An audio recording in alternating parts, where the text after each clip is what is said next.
So here's the deal. I buy a video game, I play it, and if I love it enough, I will splash all of my life savings on any and all physical media pertaining to the video game in question because consumerism has taken me over.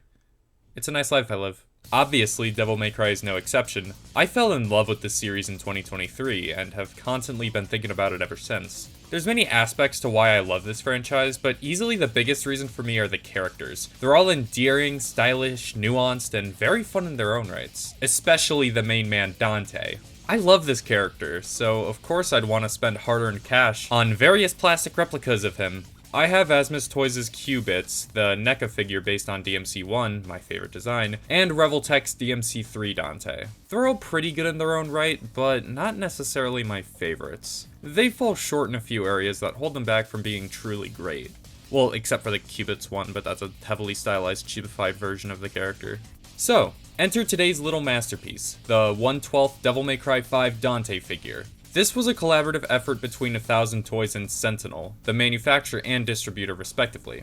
In Japan, there were two variants of this figure, the standard for 15,000 yen, and the deluxe for 17,000 yen. I just have the standard version, which means I'm missing out on the Devil Sword Sparta and 3 variations of the Devil Arm King Cerberus. I'm really bummed about the latter. A lot of the promotional images of him using the weapon look super cool. But I digress. Let's get into the figure I got.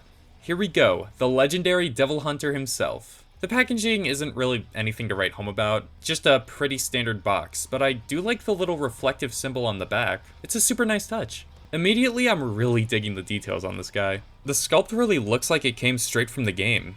And even the details on his face surprised me. You can kinda see his beard a little. But I'm gonna be honest, this hair is not really doing it. There's a tiny gap on where his hairline is, and it looks pretty bad. You kind of have to jostle Dante's face upwards a little bit in order to lessen the gap of his hairline, but it still doesn't make it any less annoying. And his hair color is a little too white for my liking. It looks more gray in game, if anything. Also, the coat they gave him is really cool.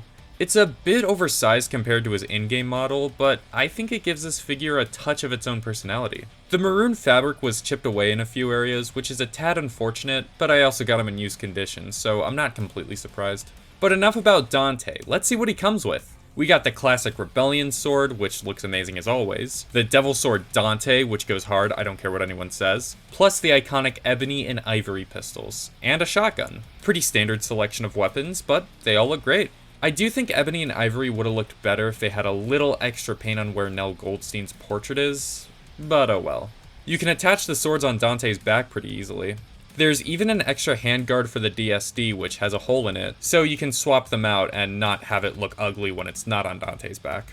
It's actually a pretty cool detail they thought of.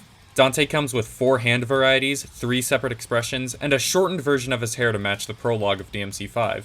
Gotta say, the shorter hair, not a big fan. The gap on his forehead looks way worse than before, and that's a real bummer. At least I love the other expressions on Dante.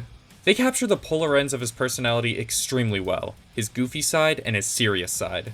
It works great for the Devil May Cry 5 version of the character, which I think had the perfect balance between goofy and serious. He also comes with this skull piece thing which you can attach on the back of Dante's coat, which can't really click in place, so you have to rely on the fabric of the coat to hold it up, but it doesn't really work all too well. But yeah, the gear's pretty cool, the faces are pretty cool, but the hairs are not very cool. But easily the best part of this figure is the articulation. Over 20 points of articulation, plus a wire in his coat for flexibility, and it's phenomenal. I had a blast putting this guy in all kinds of poses, both ones you'd see from the games and others that are... well, this figure overall just captures the essence of Dante flawlessly, and the articulation is a massive player in that. I adore that the coat isn't just some fixed piece of plastic attached to Dante either.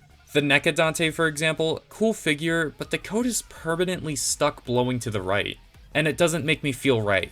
A lot of Dante figures would fall into this trap where they feel too limited with their coats, but this is wonderful. I like this. It makes the character feel much more dynamic as a result. You can really get creative with all of the sick posing abilities. And of course, you couldn't do that without a stand. And the stand is pretty cool. There's not really much to say about it. But assuming I haven't changed it, the thumbnail asks if this is the best Dante figure, and so far, yeah, this is the best Dante figure I own. I think it's a great piece to add in my collection. However, there is one contender that wants to take the place of the best Dante figure, the 1/6 Asmus figure. Now, I don't have one, but I do have the Nero, and I gotta say, this was just mind-blowing. It looks like he was extracted straight from the game. In terms of detail, the 1/6 figure blows the 1/12 figure out of the water. But I don't know, the 1/12 figure still kinda charms me.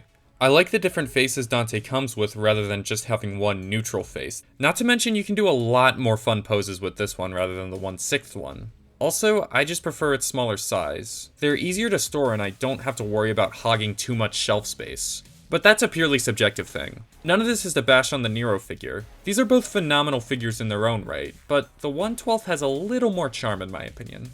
I'd say I love them both equally though, and maybe I'll do a video on my Asmus collection someday. Overall, I'm really glad I got this figure. Fantastic articulation, really good detail, and a great piece to add to my ever-growing Devil May Cry collection. I'd give this figure a thumbs up out of 5. If I were a stop-motion animator, I would never put this figure down. For real though, if there are any stop-motion animators watching this, please pick this figure up and cook. 1000 Toys and Sentinel also made a Nero figure, which I debated on getting, but I already have a lot of DMC5 Nero merch, so it was time to give Dante some love. Unfortunately, these are the only two they ever made. It's heartbreaking that we never got to see V, Lady Trish, or especially Virgil as 1/12 scale figures. I wish there were more DMC figures in general. Making my Dantes and Virgils get into badass fights with each other would have been awesome. But whatever. Great figure, I wouldn't get it if it was over 250, but if it's under that, I'd say it's probably worth it. However, I would buy this figure if it was $1 million, only if it had the Dr. Faust hat and scarf.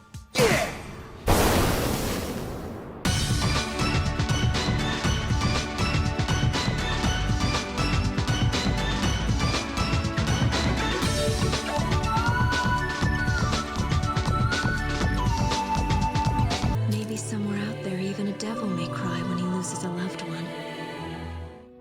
Say that again?